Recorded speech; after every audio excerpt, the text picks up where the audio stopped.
aceitem o convite que eu coloquei, que eu enviei para vocês via e-mail dessa aula, do evento no Meet, porque assim que a gravação terminar, vocês recebem o vídeo, tá? Então, e aí me parece que para receber o vídeo você tem que ter aceito a reunião.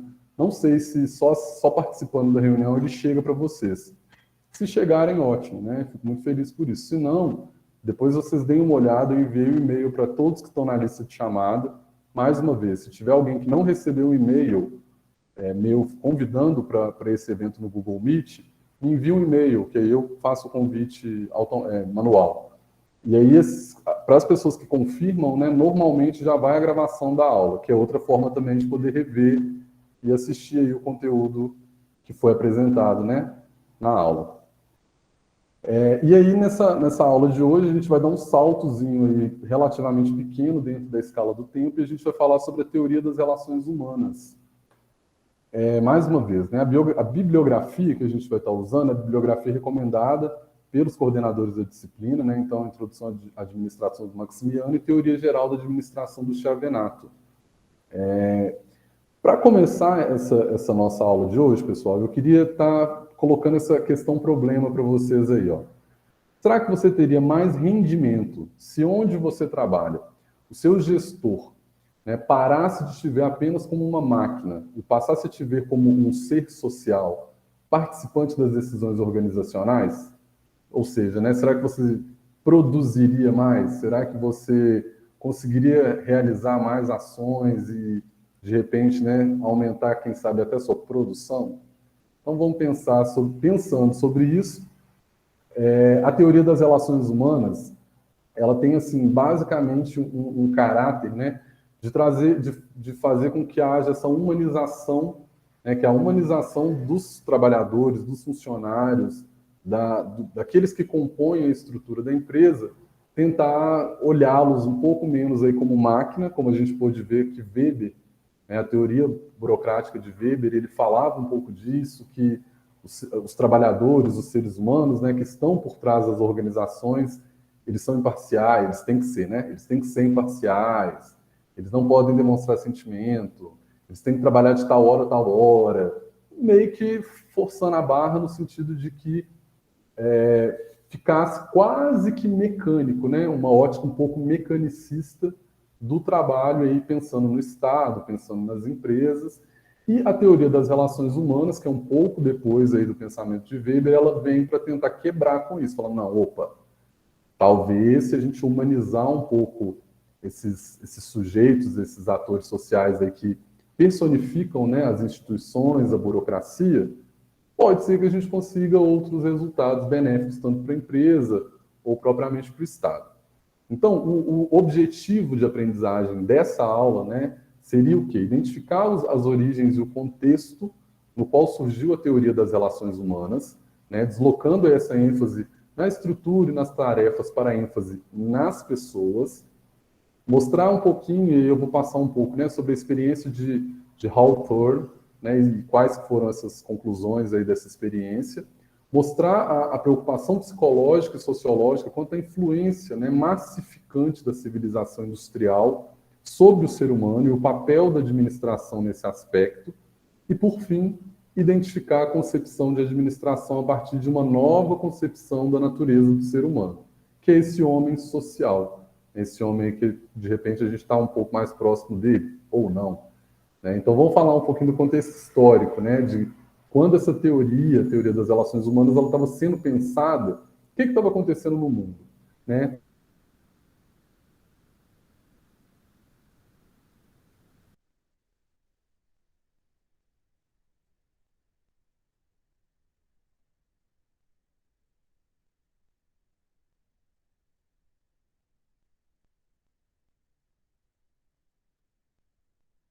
Basicamente, ela é uma resposta, grande direção, travou, voltou, voltou, pessoal? Agora voltou. Voltou Agora 100%. voltou? Beleza. Então, assim, eu vou, não sei, né, onde que eu parei, mas eu estava falando, então, da Grande Depressão, que é o contexto histórico que essa teoria foi pensada. Então, o mundo está sofrendo ali o grande craque da Bolsa, né, de 1929, onde milhares de pessoas, aí os ricos, né, ficaram pobres do dia para a noite, por conta de várias... o setor... assim, o que eu posso falar, que, por exemplo, em relação ao Brasil, né, o café tem uma grande queda, mas a questão do petróleo também está... Enfim, o sistema bancário dos Estados Unidos sofre uma grande crise no ano de 1929, e isso impacta, né, vai espalhando para o mundo todo essa devastação. E aí eu acho que é algo parecido do que foi a crise de 2008, né, quando, não sei se vocês lembram, o banco Lehman Brothers, lá nos Estados Unidos também, lá naquele olho do furacão deles ali do Wall Street, né, que o banco quebra, o setor imobiliário o pessoal começa a ver que tudo aquilo era uma grande bolha, né, um monte de gente com um monte de papel que não valia nada. Algo mais ou menos parecido do que aconteceu em 2008 acontece em 1929, mas toma uma proporção em 1929 muito grande. Muita gente ficou pobre nessa época, né? A pobreza aumentou assim gigantescamente nos Estados Unidos, a desigualdade social lá foi algo assim extremamente exorbitante para a época. E pensando, né, os industriais, os comerciantes principalmente, começaram a pensar o que fazer para tentar superar essa crise, né? Já que o Estado, posteriormente, iria entrar ali com subsídio para ajudar o pessoal a se reerguer. E, nesse momento, existiam, então, as teorias científicas e as teorias clássicas da administração. Inclusive, eu e a professora Lorena, um pouco das disciplinas, do conteúdo que a gente passou para vocês, fazem parte dessas teorias, né? Tanto a científica quanto a clássica. E aí ficou em xeque, né? Será que essas teorias podem resolver o problema dos industriais, no caso, enfim, né, dos empresários dessa época? Então, o pessoal começou a colocar aí, enxergar, ver como que era a teoria científica, como que era a teoria clássica, para saber o que dava para usar de uma ou de outra, se era útil ou não, para todo esse cenário de devastação que estava acontecendo ali no início da década de 30. E aí, lembrando um pouquinho o que era a teoria científica. A teoria científica, ela tinha essa base, né, muito ligada à distribuição de tarefas, né, que todo funcionário ele tem uma tarefa a ser cumprida dentro da função que ele tem, uma divisão de trabalho extremamente bem definida, bem marcada. Então, a gente vai ter o corpo operacional, a gente vai ter os supervisores, a gente vai ter os gerentes, a gente vai ter os administradores, né, ou os cargos que pensam, né, os cargos de decisão, a diretoria das empresas. Isso tudo lá, a teoria científica, né, defendia isso. Mas, ao mesmo tempo, né, os trabalhadores que viviam ali na pele, né, o efeito dessa teoria. E aí, gente, aqui a gente está falando na época assim, de fábrica, né, 1920, 30, o que mais gerava emprego na sociedade eram as fábricas. Né? A gente está aí nesse processo ainda da Revolução Industrial, né, mais tardia, mas que ainda se vê o efeito de pensar... Aqui a gente tem que pensar em trabalhadores de fábrica. E esses trabalhadores, eles ficavam revoltados, eles não eram motivados, né? Tinha uma taxa as pessoas trocavam de emprego muito fácil justamente por isso. Né? Ninguém te enxergava como ser humano, as jornadas de trabalho, de horário ali estavam ainda se consolidando, né? E, ao mesmo tempo, tinha também a teoria clássica, que também já tinha sido pensada, colocada em prática dentro dos seus limites, né? Vamos dizer assim. Mas, basicamente, o que a teoria clássica defendia? A teoria clássica da administração, né? Científica e clássica da administração. A teoria clássica, ela fazia o quê? Ela defendia a existência da separação entre os que pensam e os que fazem dentro de uma organização. Assim, gente, basicamente, resumidamente, isso quer dizer o quê? Que os trabalhadores do operacional não são capazes de pensar e tomar decisões. Então, vocês pensam que as duas teorias que existiam na época, né, que ordenava todo o sistema organizacional das empresas, por exemplo, assim, os trabalhadores, nas duas perspectivas, eles não eram muito bem vistos, né? O chão de fábrica ali, o pessoal do braçal, às vezes estava até um pouco revoltado com todas essas questões. E ali, junto com a crise de 29, as coisas vão tender a piorar dentro dessa perspectiva.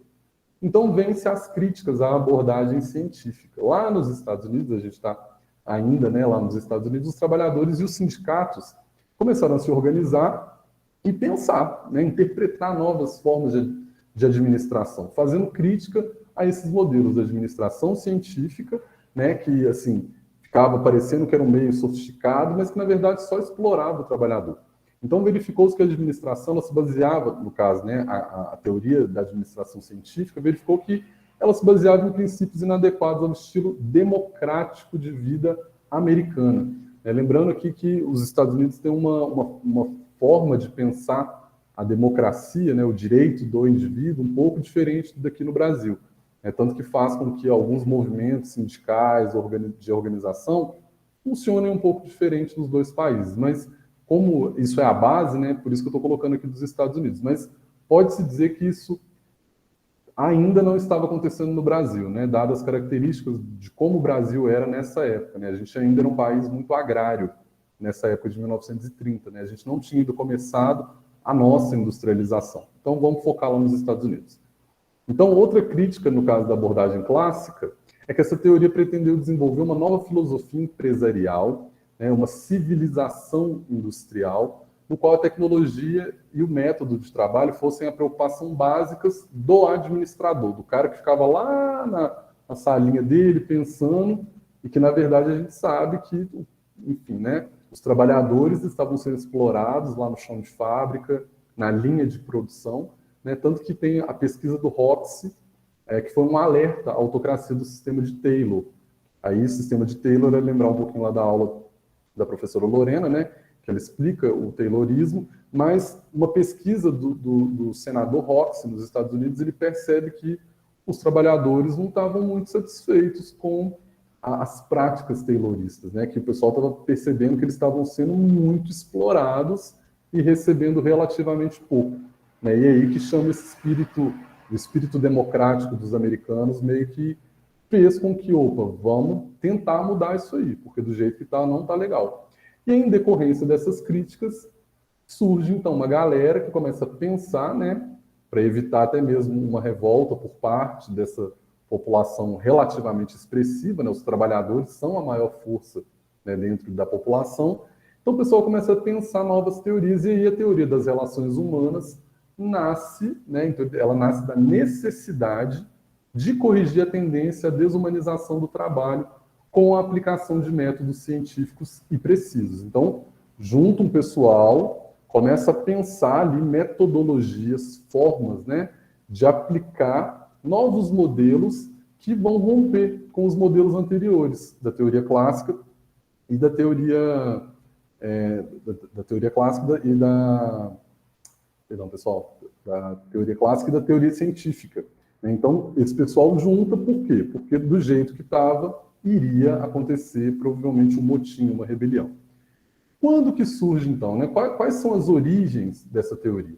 Ela tem, assim, são 3 fatores, e o primeiro é uma necessidade de humanizar, né, e democratizar a administração, né, libertar, né, desses conceitos muito rígidos, né, e muito mecanicistas da teoria clássica, né, e adequar aos novos padrão de vida, né, do povo americano. Né? Então, estava acontecendo ali uma democratização dos conceitos administrativos. Né? Então, lá final da década de 20, início da década de 30, nos Estados Unidos, os trabalhadores, com essa revolução, assim, porque a revolução lá, nesse período, a gente diz que é uma revolução, vamos dizer, tardia, né? Já estava acontecendo, as linhas de ferro, de trem, já tinham sido instaladas nos Estados Unidos, o setor petrolífero já estava acontecendo. O que está acontecendo de diferente aqui é que está dando início às linhas de produção de várias coisas. Né? Um exemplo que a gente pode pensar nessa época é o automóvel. Nesse período, o Ford, né, o Henry Ford, está a mil com as fábricas dele produzindo carro, e os americanos da classe média estão começando a ter acesso a esse tipo de produto.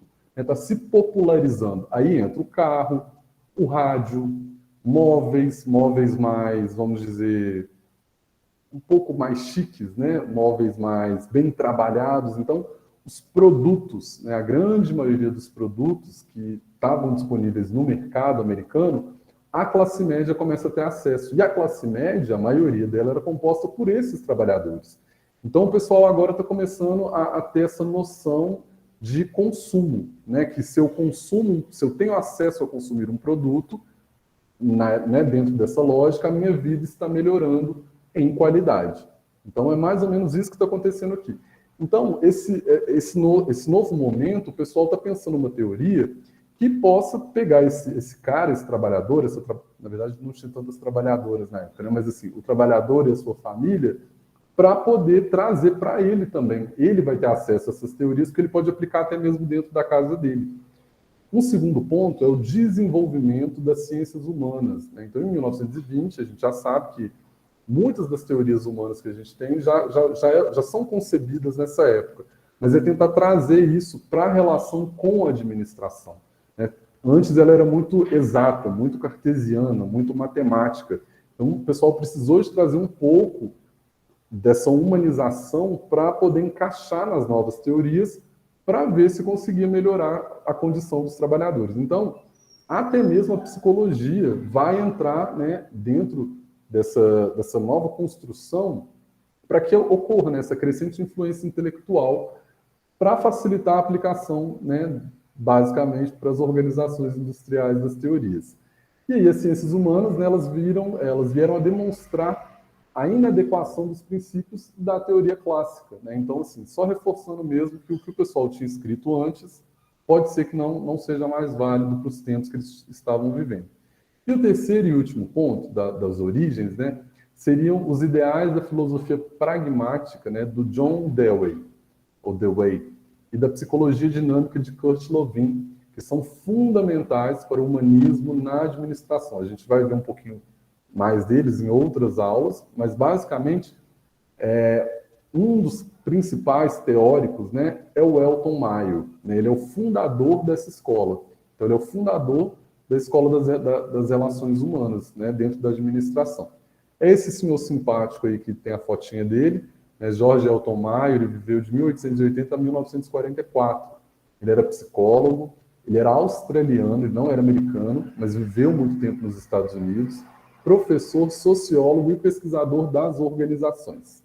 Então, o Mayo, ele basicamente pega ali o que o Dewey estava falando, pega o que o Lewin estava, né, esse pessoal estava falando e teorizando, e ele meio que consegue esquematizar isso através de uma teoria que é basicamente a que a gente conhece hoje, né, entende por teoria das relações humanas. Falando um pouquinho do que o Mayo fez, que eu acho que é interessante a gente entender o que ele fez para propor, né, a teoria. Em 1924, a Academia Nacional de Ciências dos Estados Unidos fez uma pesquisa para verificar a correlação entre produtividade e iluminação do local de trabalho, né, dentro de pressupostos da administração científica, né. Pouco antes, o Mayo conduziu uma pesquisa em uma indústria têxtil com elevadíssima rotatividade de pessoas.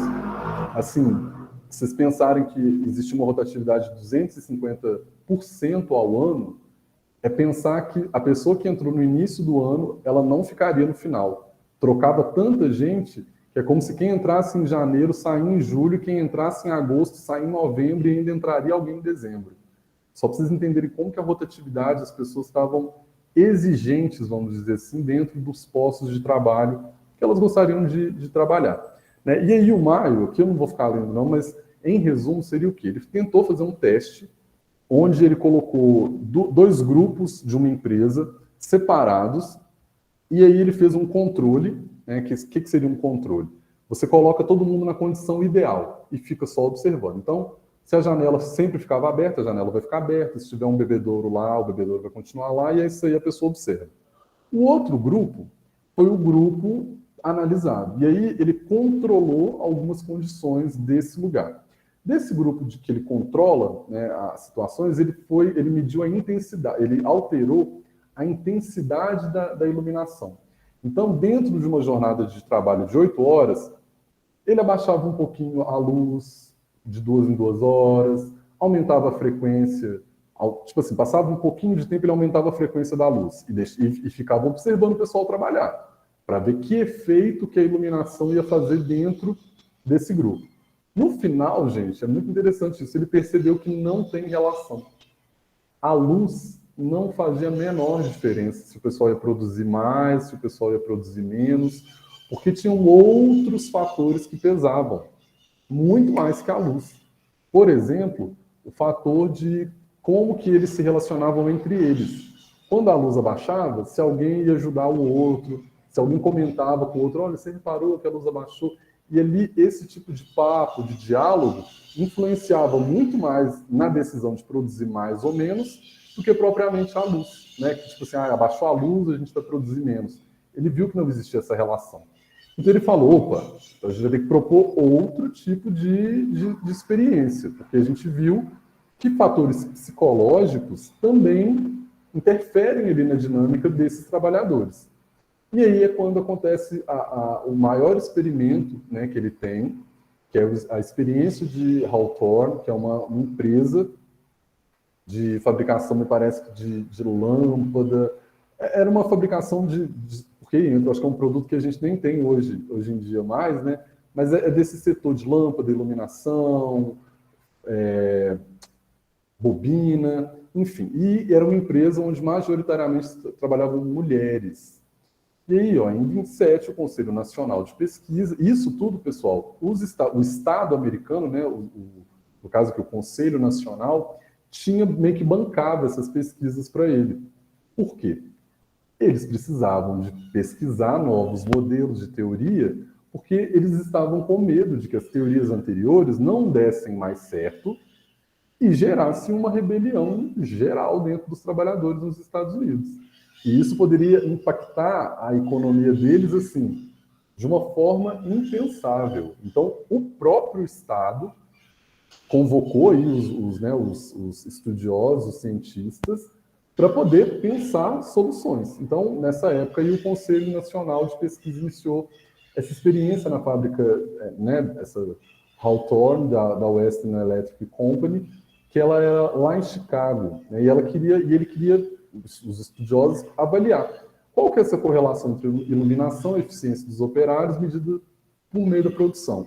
E aí aquilo que eu falei, né? Mais uma vez eles perceberam que realmente não fazia diferença, que o que fazia diferença era muito mais a questão de como os trabalhadores eram tratados pelas pessoas, né? Vou pular aqui para a última parte. Os pesquisadores verificaram que os resultados da experiência eram prejudicados por por variáveis de natureza psicológica, e que eles tentaram eliminar ou neutralizar o fator psicológico, então, na verdade, assim, que era estranho para eles, né? A psicologia, o campo da psicologia também estava ampliando nessa época, então eles também não tinham domínio de muitas ferramentas para dar nome para as coisas, para os eventos que eles estavam vendo. Para vocês terem uma ideia, foi tão complexo esse experimento que ele foi do ano de 1927 até 1932. São vários passos que envolveram, eu não coloquei aqui, eu não quis trazer para vocês, mas me parece que foram 17 ou 12 passos que esse pessoal foi dando, cada passo demorava assim 4 meses, e aí era aquilo, junta o pessoal, divide em 2 grupos, bota um grupo na condição ideal, normal, bota um grupo com alteração de iluminação, alteração de horário de trabalho, alteração de ferramentas, mais ferramentas, menos ferramentas, bota esse pessoal junto, bota esse pessoal separado, e eles foram medindo isso. E aí entra nesses 5 anos de pesquisas, que é onde a gente vai chegar aqui nos resultados da experiência. O primeiro resultado, então, ele diz o quê? O nível de produção é resultante da integração social. Isso aqui é muito importante, pessoal, porque isso aqui é a quebra de um paradigma onde o mercado, né, vamos dizer assim, a mão invisível do mercado, começa já a perceber que muito mais que salário, muito mais que boa infraestrutura, muito mais que bom treinamento, tudo isso a gente já tinha falado, né, nas últimas aulas. Ó, tem que treinar o funcionário, a questão da papelada, a questão da organização, que isso meio que não fazia muita diferença para o trabalhador, para a trabalhadora, produzir, né? Produzir lá o que eles tiverem que produzir. Que o nível de produção é resultante da integração social, sabe? E aí vamos lá, né? O nível de produção não é determinado pela capacidade física ou fisiológica do empregado, né? Como afirmava a teoria clássica.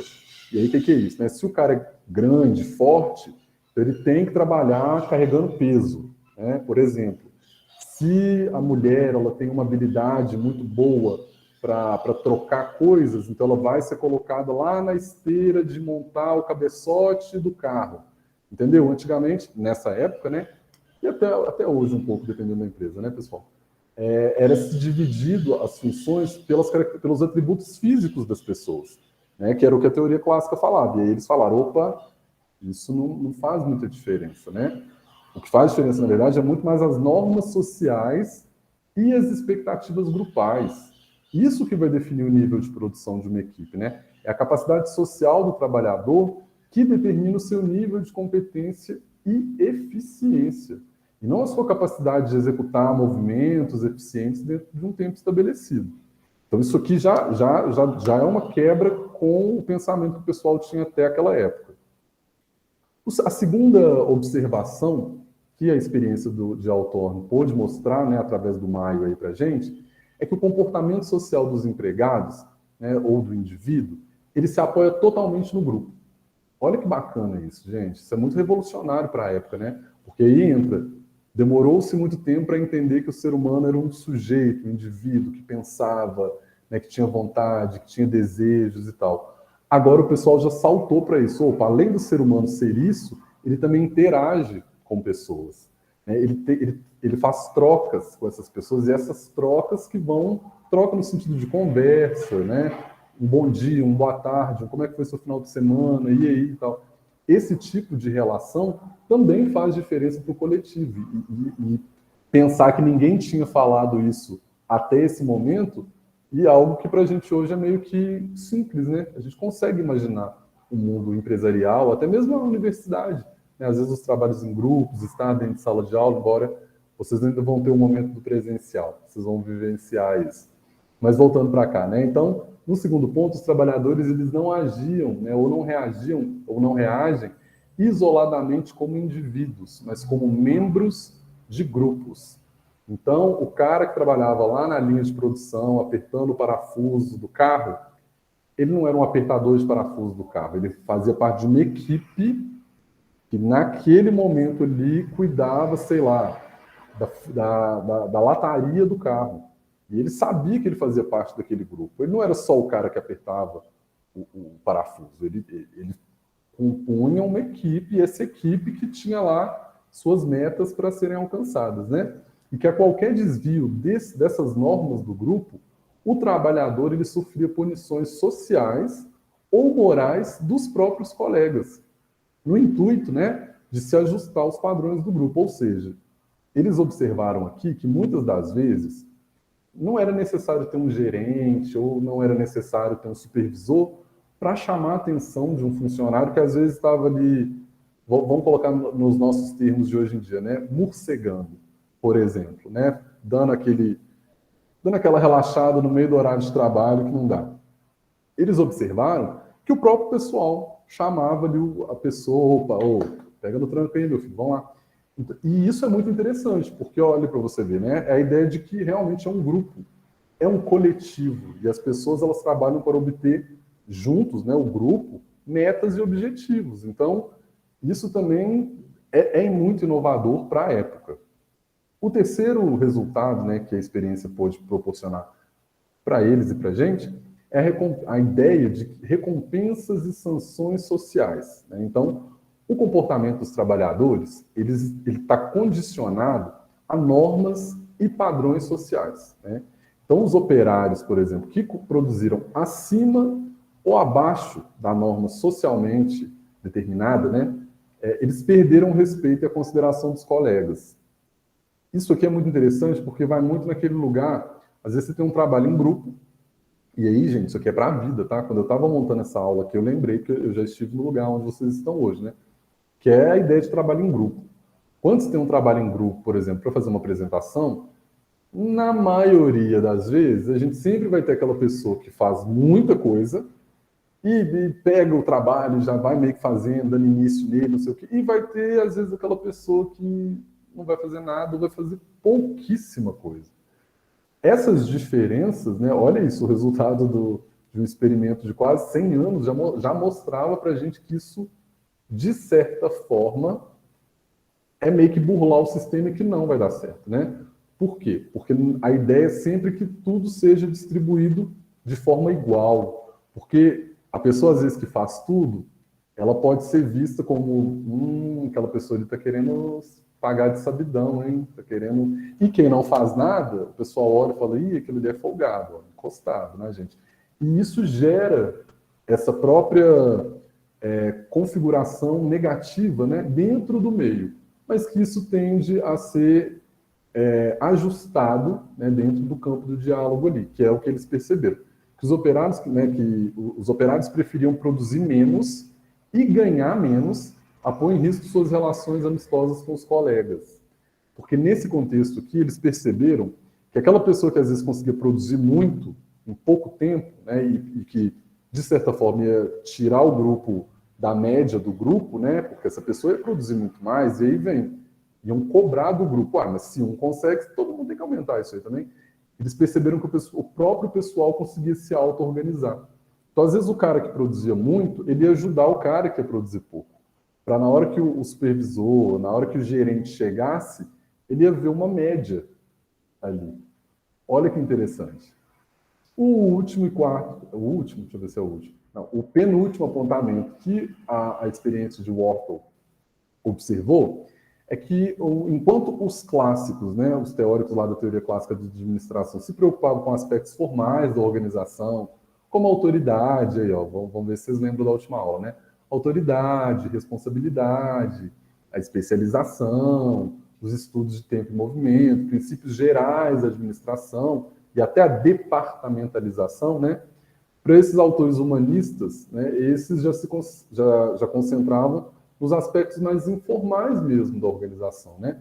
Como os grupos informais se organizam, qual que é o comportamento social dos empregados, quais são as crenças que esses empregados têm, quais são as atitudes e as expectativas, as motivações desses trabalhadores. Então, o pessoal, nesse segundo momento, né, os autores humanistas, eles já não estavam querendo saber mais da papelada, né, que eu tinha falado lá na última aula, papel, assinatura, carimbo, revolucionou, né, a estrutura do Estado, porque isso pôde criar a manutenção, enfim. Essa galera isso aqui, gente, é 30, 40 anos depois da teoria do Weber, né, mais ou menos.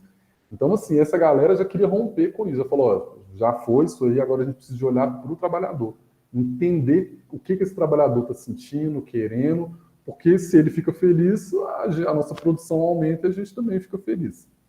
E por último ponto, o resultado aponta a noção das relações humanas, né?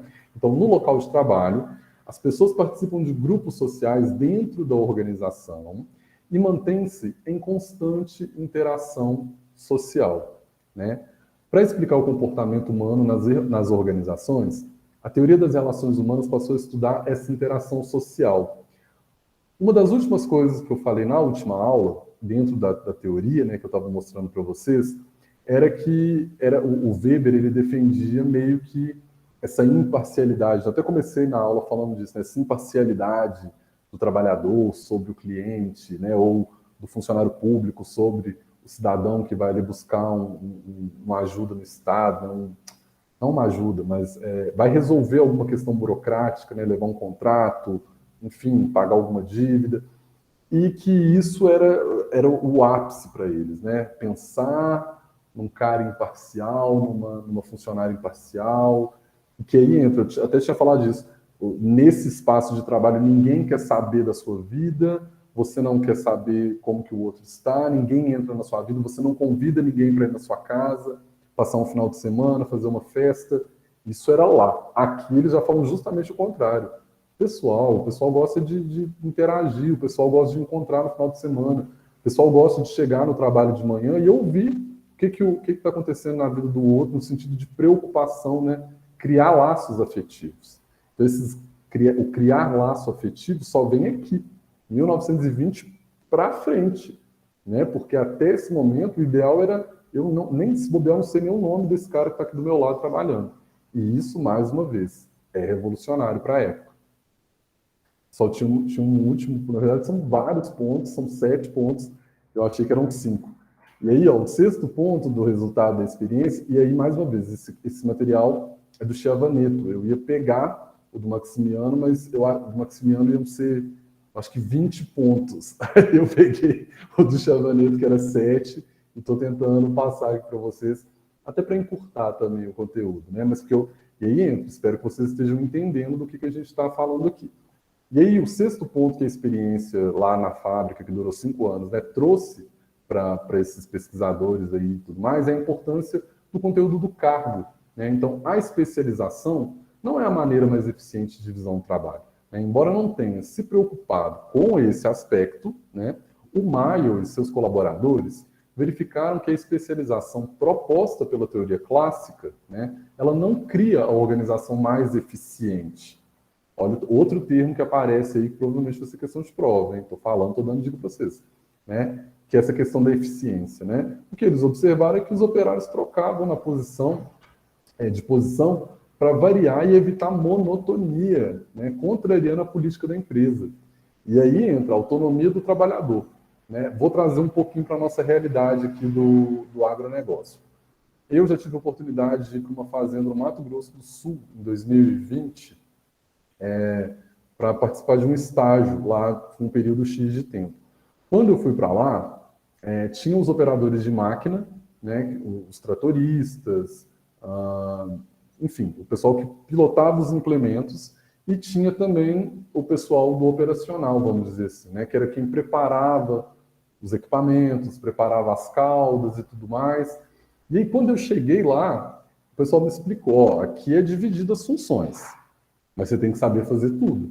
Porque na hora que aperta, na época da colheita da soja, do plantio do milho, todo mundo tem que saber fazer tudo. Você tem que saber pilotar um trator.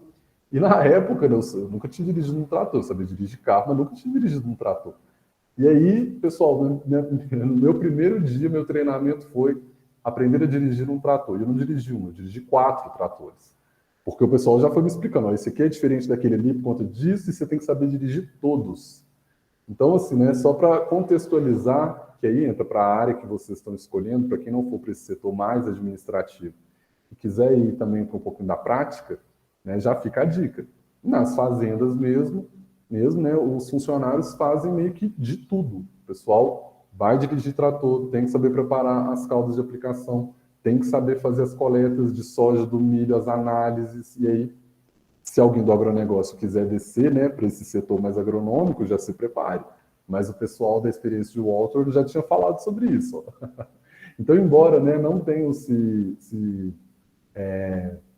enfim, que aí eu falei dessa abordagem, que eles viram essa importância do conteúdo do cargo. Você tem o seu cargo, mas o seu cargo não é o definidor do que você vai fazer dentro do espaço coletivo da empresa, né?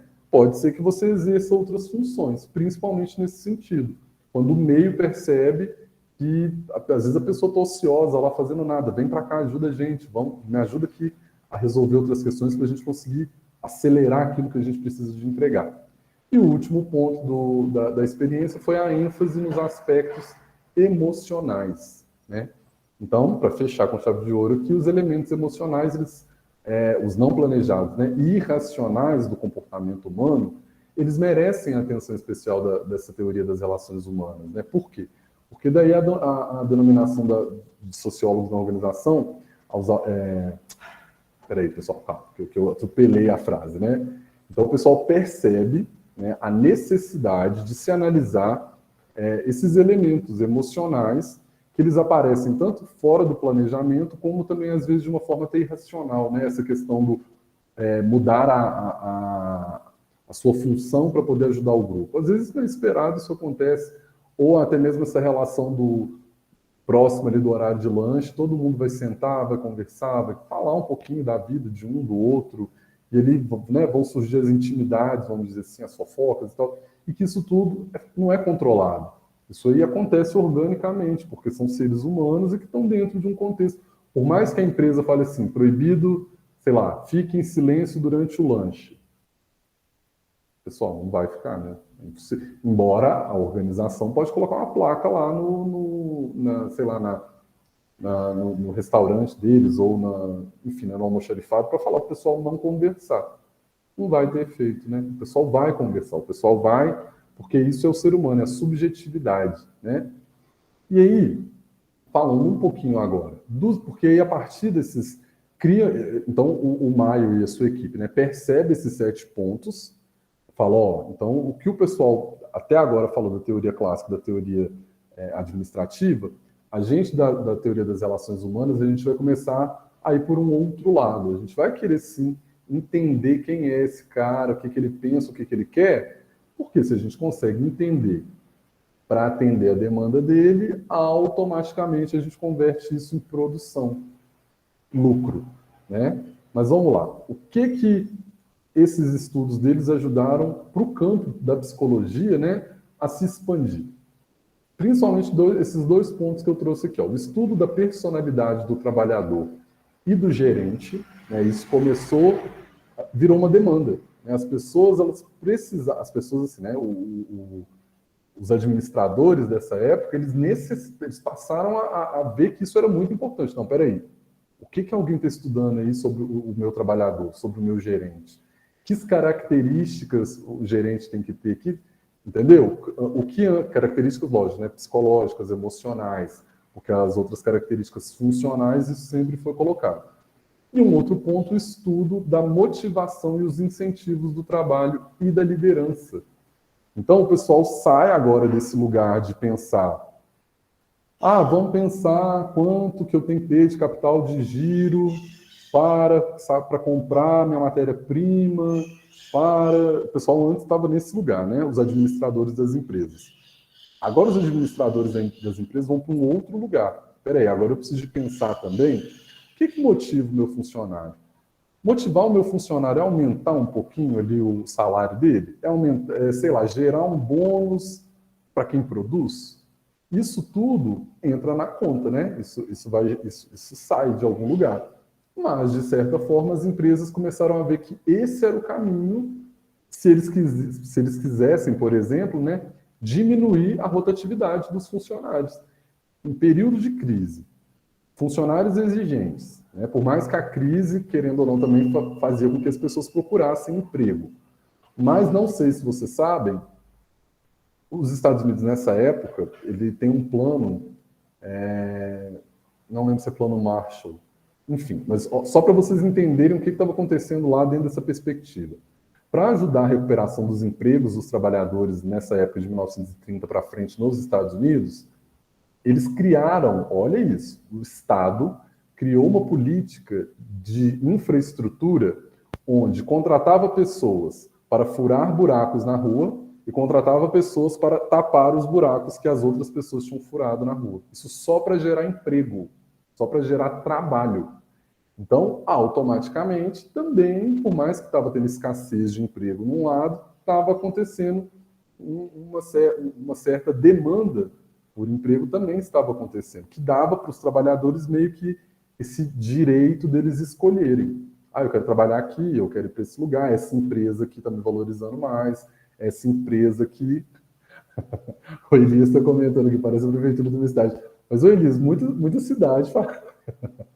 Eu não vou falar que muita cidade faz isso, né, gente? Porque o contexto é completamente diferente. Mas a gente sabe que coisas parecidas pode ser que ocorram, né? Pode ser que ocorram. Então, basicamente, seriam esses 2 pontos, né, que o estudo, o campo da psicologia, e aí que hoje, por exemplo, a gente já sabe, o campo da psicologia profissional, ou o campo do trabalho na psicologia, enfim, eles começaram, a sementinha deles foi nessa época com esses 2 pontos. Então, estudar, né, a personalidade, pessoal, grava o que eu estou falando, estudar a personalidade do trabalhador e do gerente, e estudar a motivação e os incentivos do trabalho, né, no caso ali mesmo, do trabalho, e a liderança, né, porque a liderança está num outro lugar em relação à média ali dos trabalhadores. Né? Mas vamos seguir aqui. Então, o que o Maio concluiu? Né? O Maio e a equipe dele com o experimento da fábrica lá em Worthwolf. A gente não sei falar aquela palavra. Ele concluiu, né, que as empresas devem acreditar nos funcionários. Primeiro ponto. Segundo ponto, que são pessoas que decidem os objetivos organizacionais, né? O que são esses objetivos organizacionais? Eu pulei um pouquinho, mas aí dá para a gente voltar aqui. Uma das etapas, por exemplo, lá do Maio, ele deixou o pessoal decidir qual seria a carga horária dos trabalhadores. E aí, nessa época, as 8 horas já existiam, já estava sendo estabelecida, né, como regra de trabalho, e teve uma equipe que falou assim, vamos diminuir para 7 horas. Ah, beleza. E aí, a galera foi lá e produziu e tal, e aumentou a produção. O pessoal falou, olha, diminuir a carga horária, o pessoal aumentou. Aí depois, uma outra etapa, e aí coletaram os dados, né? Tal. Depois, numa outra etapa, sei lá, no outro ano, o pessoal falou, ó, vai ter uma premiação aí. O pessoal perguntando, aí, o que vocês querem fazer? Aí os funcionários falaram, vocês podiam dar uma premiação, né, para os grupos que conseguirem fazer as demandas primeiro e tal, premiação em dinheiro. Só, beleza, vamos lá. E aí, colocou. A produção subiu também, assim, muito. Ou seja, ouvir o funcionário, ouvir o trabalhador, é bom. Ele sabe o que é bom para ele. Se ele está falando, ó, diminui minha carga horária, eu vou trabalhar mais para você, eles vão fazer isso. Isso que a conclusão dele falou.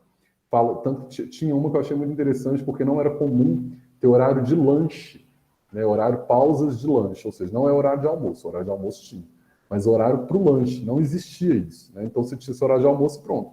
E aí o pessoal negociou, dá para a gente um horário de lanche de 15 minutos, e a gente vai trabalhar mais. E aí o pessoal fazia isso, dava o horário de lanche, a produção aumentava. Então, é o pessoal que decide mesmo os objetivos organizacionais. E por último, são pessoas que decidem como, quando e quanto querem trabalhar. Que aí fecha, né, com esses exemplos que eu dei. Né? Então, assim, o trabalhador, na verdade, a empresa tem que acreditar no trabalhador, no sentido de, olha, se você me contratou para fazer isso, eu vou fazer isso. Depois olha, esse jeito aqui que a organização foi pensada, por que vocês não tentam desse jeito? Por que vocês não fazem dessa forma? Isso o trabalhador falando com o patrão que quer ouvi-lo, né? E por último, o trabalhador que vai falar como, quando e quanto ele quer trabalhar. Isso, mais uma vez, pessoal, não sou eu que estou falando, né? Foi a experiência do Maio, lá naquele contexto dos Estados Unidos, naquela fábrica, com as trabalhadoras lá, que ele percebeu. Ele falou, ó, se a gente quer mudar um pouquinho das teorias administrativas, a gente vai ter que passar agora por esse viés, de entender o trabalhador e valorizá-lo. E aí, então, beleza. Propuseram essa nova escola clássica, essa nova escola, né, que é o caso das relações humanas para a administração. E aí o Maio foi meio que defender porque depois do experimento ele precisou de fazer um relatório para entregar para aquele comitê lá dos Estados Unidos, né, que eu tinha falado lá, que contratou ele, a equipe dele, para fazer a pesquisa. Junto com esse relatório, vamos dizer assim, ele vai postulando, ele vai teorizando alguns pontos de vista que ele conseguiu observar para além da experiência, para além disso aqui que a gente debateu um pouquinho, tá? E aí a gente vai falar um pouquinho sobre esses pontos de vistas que ele observou. Mas, porém, vou tomar uma água, gente, que eu estou falando aqui, minha boca está seca. Alguém tem alguma dúvida até aqui, até o momento? Estou olhando para vocês. Agora é a hora de falarem, escreverem no chat. Por enquanto é tranquilo, professor.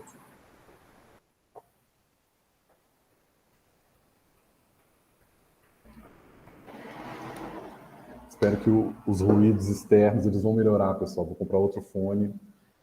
E aí, a maritaca cantando, o ônibus passando, a galinha cantando, vocês vão parar de ouvir isso. Então vamos lá. Não tá dando pra ver, não, professor. Não tá dando, não? Que bom, porque assim, eu tava achando que. Pelo menos eu não tô vendo. Não, então sucesso. Então realmente tá reduzindo os ruídos aqui. Tá bem tranquilo, não dá pra ver nada, não. Tem um casalzinho de maritaca aqui, gente. Eles estão gritando aqui no prédio. Só que, enfim, deixa eles, já que vocês não estão ouvindo, que bom. E aí, pessoal, então vamos para essa segunda parte da nossa aula de hoje. Já estamos caminhando para o final. Então, o que ele fez? Né? Ele postulou, ele apresentou lá, ele defendeu para o meio acadêmico. Esse meio acadêmico convenceu, vamos dizer assim, os industriais, os empresários, até porque vem desse pessoal essa demanda de se pensar uma nova teoria para que esse pessoal pegasse e pudesse aplicar nas empresas deles, né? Então, do que a gente está falando aqui? Então, agora a gente vai falar da civilização industrializada e o homem. E aí o homem é o sujeito, né, pessoal? Não o homem, é o sujeito, o indivíduo, o ser humano. Então, basicamente, a teoria das relações humanas mostra o esgotamento do homem, do ser humano, pelo impetuoso desenvolvimento da civilização industrializada. Só um parênteses aqui. Isso aqui que a gente está falando é antes da televisão, antes da internet, antes da globalização. Então, o pessoal está aqui num debate industrial, né? Mas é um industrial, assim, para produção de produtos que hoje para a gente são básicos. Na verdade, muitos nem existem, nem são mais usuais, né? Que é rádio, como eu falei, carro, roupa, móveis. Então, a gente está falando... E também, lógico, né? Estruturas de casa, prédio. A gente está falando disso, né? Que eu acho que é válido também colocar isso aqui. Isso aqui é num mundo pré-globalização, pré-internet, pré-televisão. Então, os métodos de trabalho visam a eficiência, né, e não a cooperação. Então, só lembrando um pouquinho aqui disso. E que a cooperação humana não é o resultado das determinações legais ou da lógica organizacional, né? Ou seja, a cooperação humana dos trabalhadores ela é independente de regra e de norma de empresa. Gente é gente vai conversar, gente vai ser amigo, gente vai criar demandas para resolver entre eles, isso é ponto, isso é fato. E o Maio defende, então, os seguintes pontos de vista a partir dessa leitura de mundo que ele teve com os resultados. O primeiro é que o trabalho é uma atividade tipicamente grupal. Ou seja, né, tirando aí os artesões, né, as pessoas, porque aí entra um artesão, né, gente, ele normalmente vai trabalhar, e ainda assim, até para trabalhar, ele vai precisar de ter contato com outras pessoas para comprar os insumos, né, para ele fazer ali, a arte dele. Eu acho que tirando os artesãos dentro de uma categoria de trabalho, todos os outros trabalhos, eles são atividades tipicamente grupais. Por quê? E aí, por que disso? É a conclusão de que o nível, né, de produção ele é influenciado mais pelas normas do grupo do que pelos incentivos salariais e materiais da produção. Né? A atitude do empregado diante do trabalho e a natureza do grupo social, né? Ou seja, aqui é pensar uma fábrica, eu vou dar um exemplo, porque eu acho que é um exemplo que eu consigo até trazer para a minha realidade. Eu sou de Belo Horizonte, bem próximo de Belo Horizonte, uma cidade chamada Betim, e a fábrica da Fiat no Brasil é em Betim. Né? E eu tenho, além de ter familiares em Betim, já frequentei muito Betim, e tenho até amigos que são filhos, né, de funcionários da Fiat. Quando eu estava fazendo essa aula, eu só lembrava disso. Eu falava, gente, tudo que o Maio estava falando ali era o que eu escutava, às vezes, no churrasco do final de semana, com esses familiares ou com esses amigos, né? O pessoal zombando, às vezes, de gerentes ou de cargos. Não zombando, mas assim, porque mostrava o tanto que os trabalhadores eles eram unidos na hora de pedir as coisas, na hora de apresentar os resultados. Isso, para mim, ficou muito nítido, sabe? E aí, não sei qual é a experiência de vocês, cada um de vocês, com esse ramo, né, de trabalho, se algum de vocês tem contato, até mesmo com profissionais da área industrial, né, da produção dentro de fábricas.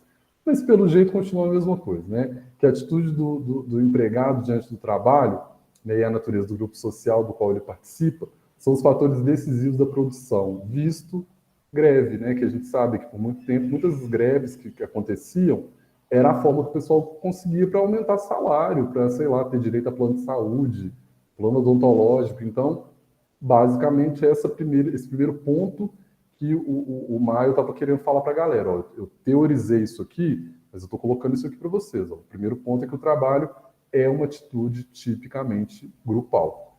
O segundo é que o operário não reage como um indivíduo isolado, mas como um membro de um grupo social, que é o que a gente já falou lá atrás. Né, que as mudanças tecnológicas elas tendem a romper os laços informais, né, de camaradagem e de amizade dentro do trabalho e privar o operário do espírito gregário. Né? Então, assim, é meio que pensar, no caso, para quem fosse gerente, gestor, chefe, para quem, sei lá, de repente, não sei se algum de vocês é filho de alguma pessoa que já tem o seu empreendimento, o seu negócio, né? Fica válido aí essa observação, que o operário, ele não, o trabalhador, né, ele não age de forma isolada. Normalmente aconteceu várias coisas, várias situações ali do meio que fez com que, às vezes, o operário, o trabalhador, tomasse certa atitude ou decisão. O terceiro ponto é que passou-se de uma sociedade estável para uma sociedade adaptável, né? Mais habilidade social foi negligenciada, mas, né, a habilidade social ela foi negligenciada, né? Então, assim, aqui ele está comentando do contexto do trabalhador dentro da sociedade, né, que a capacidade de colaborar com os outros ela está se deteriorando, né? Então, ele observa, olha que interessante isso, né? Ele observou que o comportamento grupal ele acontece, mas como esse estudo demorou tantos anos, ele pôde ver do mesmo grupo, né, vários comportamentos, e aí ele pôde perceber isso, que olha, a capacidade de colaborar com os outros, né, dentro da lógica empresarial, ela está se deteriorando.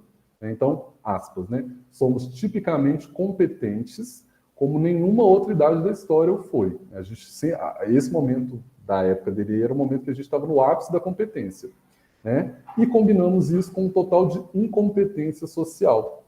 Que aqui ele já está reparando que alguns trabalhadores estavam indo para esse lugar, olha que dicotômico, né? Olha que contraditório. Enquanto a teoria, o pessoal estava lutando para mudar, trazer uma revolução nas teorias, o trabalhador ele estava indo para esse lugar das antigas teorias. Então, o trabalhador, aí entra, né? Pode ser o medo de perder o emprego, aí pode ser a questão da crise. O trabalhador ele estava indo para esse lugar de desligar as relações dentro do conjunto, dentro do coletivo, para focar nessa coisa da produção, indivíduo produtivista, que inclusive é o homem de hoje, né? É o ser humano de hoje. Isso é para uma próxima aula. Mas já fica aí essa percepção que o Maio teve, que, né? E isso é a resposta da sociedade, que a sociedade estava fazendo isso com o trabalhador. Um outro ponto que ele observou é a tarefa básica, né, da administração é formar uma elite capaz de compreender e comunicar com chefes democráticos, persuasivos e simpáticos para todo o pessoal, né? Então, em vez de tentar fazer os empregados compreenderem, né, a lógica da administração da empresa, essa nova elite, esses novos chefes, vamos dizer assim, né, administradores, eles deviam perceber as limitações dessa lógica e entender a lógica dos trabalhadores, né? Então, o que ele está falando aqui? Que aqui ele já está dialogando diretamente com o chefe, com os cargos de prestígio, vamos dizer assim, que inclusive, pessoal, é a posição que vocês no futuro vão ocupar, né? Vocês estão aqui no ensino superior, numa universidade renomada, dentro da área das agrárias, fazendo um curso do agronegócio, né? Agronegócio. Então, espera-se que vocês vão, e aí eu espero que vocês também estejam entendendo isso, que tudo isso aqui que a gente está conversando é mais ou menos com os liderados de vocês no futuro, porque vocês vão estar nessa posição aqui, ó, na posição 4, né, na posição dessa quarta observação aqui que o Maio teve, né, que é em relação a esses novos chefes democráticos, que também, que aí, na perspectiva dele, né, tem que ser persuasivo e simpático, para entender, né, a lógica das pessoas. Então, aqui, esse papo é diretamente para vocês. Vocês, né, não vão ser o chão de fábrica. Tanto que para o Maio, né, abre aspas aí, já passamos do estágio de organização humana em que a comunicação e a colaboração elas eram asseguradas pelas rotinas estabelecidas. Um exemplo para isso aqui, o cartaz que ficava dentro da empresa falando as coisas. Ele falou, isso aí já é do passado, esse negócio de ficar colocando cartaz dentro de empresa, achando que o funcionário vai ler, não, isso aqui, na visão dele, né? A sociedade civilizada, ela alterou seus postulados. Então, é muito mais o que ele está falando aqui, é dentro dessa relação mesmo, interpessoal entre funcionários e lideranças, né? Então tem que ter um diálogo, que é isso que ele está falando, né? Empatia, simpatia, para lidar com as pessoas, para ouvi-las, para falar com elas. E olha isso, como eu falei, antes da globalização, antes da internet, e algo que é válido para a gente hoje. O quinto ponto é que o ser humano é motivado pela necessidade de estar junto, de ser reconhecido, de receber uma adequada comunicação. Então, o Maio, Ele se contrapõe à afirmação de Taylor, né, o Taylor, de que a motivação básica do empregado ela era basicamente salarial, né, o homo economicus, né, que o Taylor falava era isso, né, que o novo momento da humanidade era esse homo economicus, que estava ali pelo salário, que estava ali pela remuneração, né, e que não importava, enfim. O Maio fala, não, peraí, não é bem assim não. O trabalhador, ele quer sim ser remunerado, mas tem muito mais coisas além da remuneração que faz com que ele acorde todos os dias e vá trabalhar. E vá se submeter, né? Vá vender a sua força de trabalho para a empresa. E aí a gente precisa de ver isso. Então, né, o que ele fala é que, para além disso, né, a fim de usufruir de uma remuneração mais elevada. Então, para o Maio, a organização eficiente, por si só, não leva a maior produção, né? Pois ela é incapaz de elevar a produtividade se as necessidades psicológicas do trabalhador não forem descobertas, localizadas e satisfeitas. Tá vendo o que o Maio revoluciona? Porque enquanto, por exemplo, vou usar o exemplo do Taylorismo, né? Enquanto no Taylorismo, o funcionário ele tinha as regras do que ele tinha que fazer, o horário que ele tinha que trabalhar e o local onde ele ia atuar. E é isso aí, vai lá, entra para a fábrica, 7 horas da manhã, sai da fábrica 5 horas da tarde, obrigado, até amanhã. Ponto. O Maio fala que não. Né? E isso, na ótica do Taylor, isso iria dar lucro. O trabalhador ia receber o salário dele, ele ia ficar feliz e ia dar lucro para a empresa. O Maio falou, opa, não é bem assim. O trabalhador, ele quer chegar na empresa, e aí entra, né? De repente, será que não é interessante ter um café? Café mesmo, um cafezinho para ele? Será que não é interessante para o trabalhador ele poder ter 5 minutos de descanso a cada, sei lá, durante o período da manhã ele ter 5 minutinhos de descanso, no período da tarde ele ter 5 minutinhos de descanso? Será que isso não é saudável para a cabeça do trabalhador? Porque o trabalhador ele vai conseguir ter enfim, ter uma produção que, para além do lucro, a gente vai ter esse trabalhador com a gente, feliz na empresa, vestindo, né, a ideia da... Eu não quero falar conceito de marca, porque isso eu acho que é mais para frente, mas para a nossa época, né, o cara que veste a camisa, então, assim, é isso que ele está meio que colocando. E aí entra, né, esse funcionário precisa de receber uma comunicação adequada do que a empresa quer com ele, para ele conseguir falar, a empresa descobrir quais que são, né, o que satisfaz esse trabalhador, né, para ele ficar feliz, ficar com a gente, produzir e todo mundo ficar feliz no final das contas. O sexto ponto que o Maior observa, né, e entrega lá para o pessoal é esse, que a civilização industrializada traz como consequência a desintegração dos grupos primários da sociedade, como a família, os grupos informais e a religião. Os grupos informais aqui, pessoal, a gente pode entender a igreja, os sindicatos, né, a sociedade civil e a religião. Enquanto a fábrica, ela surge como uma nova unidade social, que proporciona um novo lar, um local de compreensão e de segurança emocional para os indivíduos. Pessoal, se a gente tira a palavra tira a fábrica, né, e coloca qualquer outra função de trabalho, né, sei lá, loja, fazenda, shopping, qualquer posição de trabalho, essa frase encaixa perfeitamente. Né? E não sei se vocês já tiveram a experiência de trabalhar, mas quando a gente trabalha, né, em organizações, por exemplo, em alguma empresa, né, do segmento de vocês, gente, é muito interessante isso, porque acontece isso mesmo. Você passa a ter uma nova família. Você passa a ter novos laços com essas pessoas. Por isso que é tão interessante você chegar num emprego, por exemplo, e você gostar de estar naquele ambiente. Porque às vezes, pessoal, a gente passa mais tempo com os trabalhadores, né, com os nossos colegas trabalhadores, do que com a nossa família. E olha, isso é muito interessante, porque ninguém tinha pensado até esse momento, de 1920, sobre isso. Como que você separa, né, você pega esse trabalhador, tira dele toda a humanização, sendo que o cara às vezes fica 10 horas lá do lado dos colegas trabalhando, do chefe, e você não quer que essas pessoas conversem, você não quer que essas pessoas tenham relações entre elas, é óbvio que vão ter. Então ele e aí ele traz isso, que essa civilização industrializada, essa é a resposta disso, né? Que tem que se pensar que o emprego é onde a pessoa às vezes passa mais tempo da vida dela. é onde provavelmente ela precisa estar confortável, de estar tendo aí as suas necessidades atendidas. E aí vamos lá, né, dando caminho para o fim da nossa aula. Já que os métodos, né, que a gente conversou aqui, que isso tudo são métodos, né, o Maio propõe a forma de pensar, ó, a gente acredita que se vocês pensarem assim, fizerem assim, ouvirem os funcionários, pode ser que dê certo. Algumas empresas toparam, outras pode ser que não toparam tanto esses métodos, né? Então, já que os métodos, né, eles convergem para a eficiência, e aí disfarçadamente o Maio, né, ele coloca tudo isso, mas no final das contas, pessoal, é para gerar eficiência, para gerar lucro para as empresas, que está se pensando, por exemplo, uma teoria para valorizar o funcionário, né? Não é caridade, é uma empresa.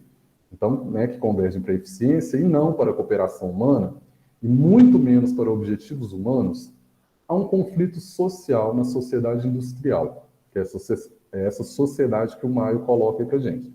Qual que é esse desafio, né, esse conflito?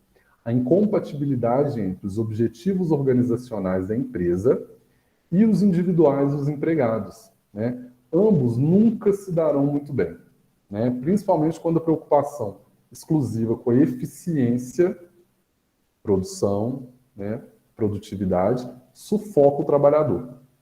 Então, o Maio, ele consegue ver isso, que, ó, aqui eu estou no plano ideal, que eu estou falando que a empresa tem que olhar para o funcionário, tem que... Mas a gente sabe que não é bem assim, né? A gente sabe que as metas estão aí, o conselho definiu quanto que tem que produzir de tal coisa para vender, e é isso aí. Quem não conseguir bater a meta vai estar sendo demitido, despedido.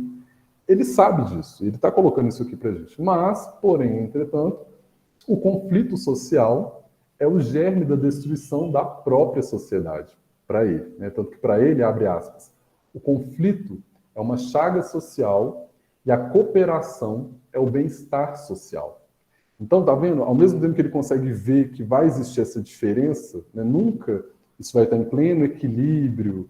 Não, são jogos de interesses, né? A elite, a burguesia querendo aqui sugar um pouco, né, do trabalhador, e os trabalhadores, só tendo a mão de obra, né, para poder vender, vão tentar ali vender da forma que mais lhe trouxer retorno, né? Mas ele fala que a cooperação é o bem-estar social.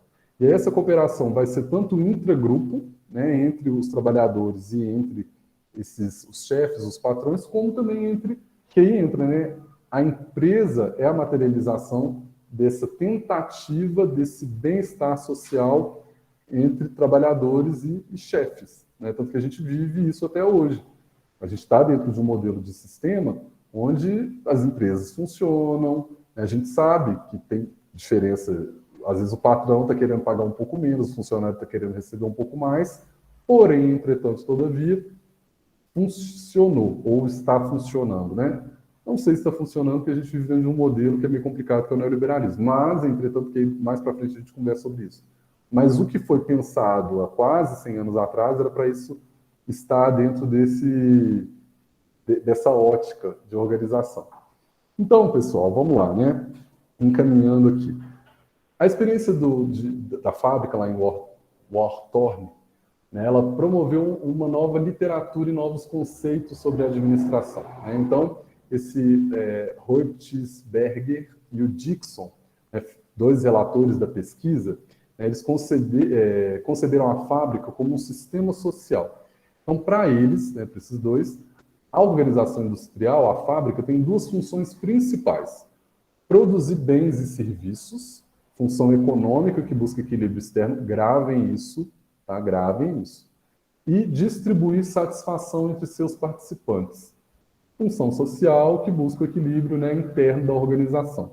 Então, antecipando-se às atuais preocupações com a responsabilidade social das organizações. Então, a fábrica ela entra e vira quase que um outro modelo de instituição, né, que aí entra. Tinha o Estado, tinha a igreja, agora a fábrica também ganha esse status de organização muito bem elaborado, com essas duas funções. Gravem essas duas funções. Aqui, olha, tem um quadro, né, uma figura que fala um pouquinho disso que eles acabaram de dizer, o Reutersberger e o Dixon, onde ele mostra que a organização industrial ela ela tem assim, né, a função social dela, mas ela também é movida por esse equilíbrio externo que força essa função social, que, né, cai sobre ela, mas que tem as funções econômicas ali também. Peço para vocês depois darem uma olhada um pouco mais sobre esse quadro, tá bom? E foquem nele. E aqui é a relação entre a teoria clássica, né, e o contraponto dela, que é a teoria das relações humanas. Também gostaria muito que vocês dessem uma olhada, vamos dizer assim, para esse material. Para vocês, eu não vou entrar aqui em cada um deles, porque eu acho que já foi falado, né, ao longo da aula, e também a questão da diferença.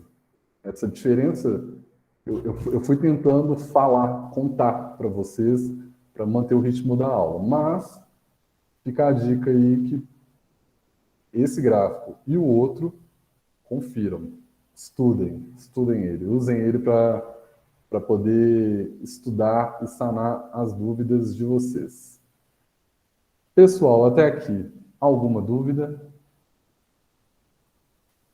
Tranquilo. Tranquilo, professor.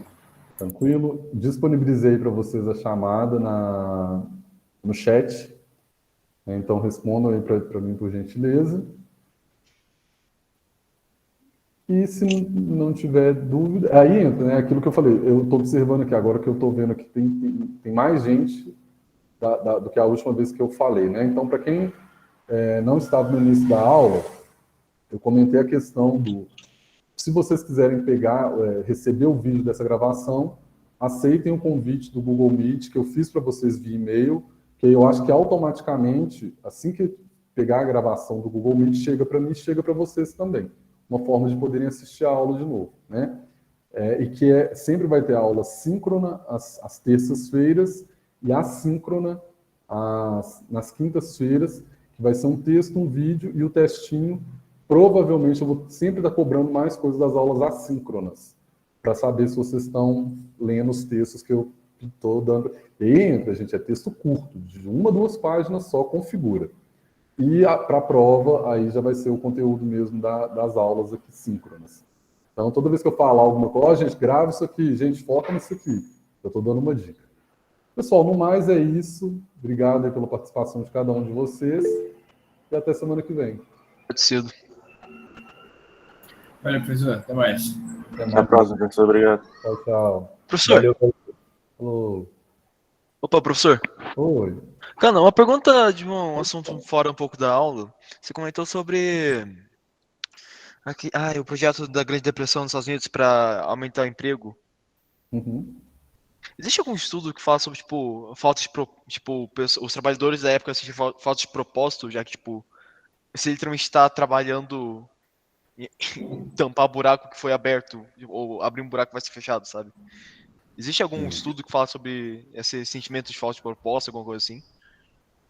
Então, eu não cheguei a ver nenhum experimento, né, nenhuma pesquisa sobre isso, mesmo porque deve existir, com certeza, porque é isso que a aula estava falando, né? A partir o que o Maio propõe, o campo da psicologia do trabalho vai usar depois, né? Então ele teoriza, o pessoal pega para falar, opa, a gente tem então agora uma ideia para conseguir analisar. Eu te recomendo, e aí entra também, ou você vai ver estudos muito antigos, então que pode ser que hoje já não tenham mais, já mudou, né? Enfim, É que seja ultrapassado no sentido. Isso. Eu não gosto muito dessa palavra, mas que sim, né? Analisando, eles já estão ultrapassados. Ou você pode achar estudos atuais do pessoal pesquisando o material daquela época, tentando achar registro daquela época e aí tentando introduzir a visão de hoje no contexto. Eu, particularmente, eu não cheguei a ver, porque a gente não entra tanto. Eu acho que está mais para o ramo da psicologia do que propriamente da administração. Imagino que sim. Mas fica a dica. É bom, se você quiser, joga no Google, porque aí você dica, tá? Você coloca sempre a palavra artigo antes, aí você coloca artigo e coloca essas palavras. Grande crise de 29, depressão, trabalhadores, psicológico. Só de você colocar essas 4 palavras, esse pá já aparece aí para você. E se você achar, traz aí para a gente na próxima aula, ó. Tranquilo. Pelo menos comenta, tá bom? É que eu acho que, na verdade, não deve muito existir estudos nisso durante a época, porque acho que a pessoa estava preocupado mais em dar o trabalho mesmo, em vez de que qualquer outra coisa. Acho que não era uma preocupação muito grande, acho que era só dar dinheiro e comida pro povo, mas... Mas aquela coisa, mas vai que, né? Vai que. Vai que. Eu Então, vou dar uma olhada. Se eu achar alguma coisa, eu comento próximo aula. Agradecido, professor. show de bola. Tchau, Vai. tchau. Até Obrigado, então. mais. Até Falou. mais. Falou.